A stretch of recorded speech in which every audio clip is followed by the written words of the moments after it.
అందరికీ అర్థం అవ్వాలి. స్టాలిన్ గారు ఇచ్చే ఆ 1000 రూపాయలు చాలా పెద్ద సహాయం మనకి. అలాగే బస్సులో వెళ్ళడానికి ఫ్రీ కదా, பேருந்து பயணம் ஃப்ரீ ஆக்கி கொடுத்தாரு.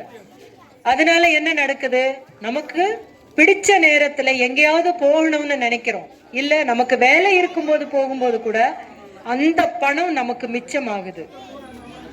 எனக்கு தெரிஞ்சு ஒரு 300 ரூபாய் எனக்கு மிச்சமாகுதுமா, அந்த 300 ரூபாயில என் பையனுக்கு கொஞ்சம் அதிகமாக சத்துள்ள உணவு வாங்கி கொடுக்க முடியுதுமா அப்படின்னு சொன்ன பெண்மணி எனக்கு தெரியும். தமிழகமே இந்தியாவுக்கு முன்னுதாரணமா இருக்கு. இந்த இந்தியாவுக்கு முன்னுதாரணமா இருக்கிற தமிழ்நாட்டிலிருந்து தமிழ்நாட்டை சொல்லி అక్కడేంటి చెప్తున్నారు తెలుసా, సౌత్ లో ఉండే స్టేట్స్ లాగా మనం ముందుకు వెళ్ళాలి అంటున్నారు. தென்னகத்தில் இருக்கிற மாநிலங்களை போல நம்ம மாநிலங்களும் முன்னேறணும் அப்படின்னு சொல்றாங்க. கேஸ் விலை 200 ரூபாய் 100 ரூபாய் கம்மி பண்றாங்க. 1000 ரூபாய் ஏத்தினது யாரு யாரு?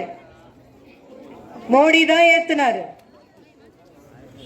அவங்கதான் 100 ரூபாய் கம்மி பண்றாங்களாம்.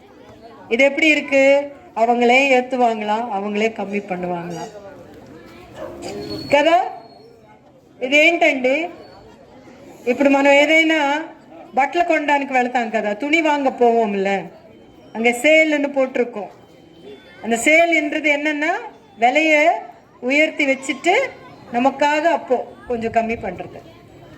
எங்க ரகுவரன் சார் வந்து காதலன் படத்துல சொல்லி இருப்பாரு, அவங்களே பாம்பு வைப்பாங்களா, அவங்களே எடுப்பாங்களா, அந்த மாதிரி இல்ல அப்படி ஜோக் பண்றாங்க அவங்க.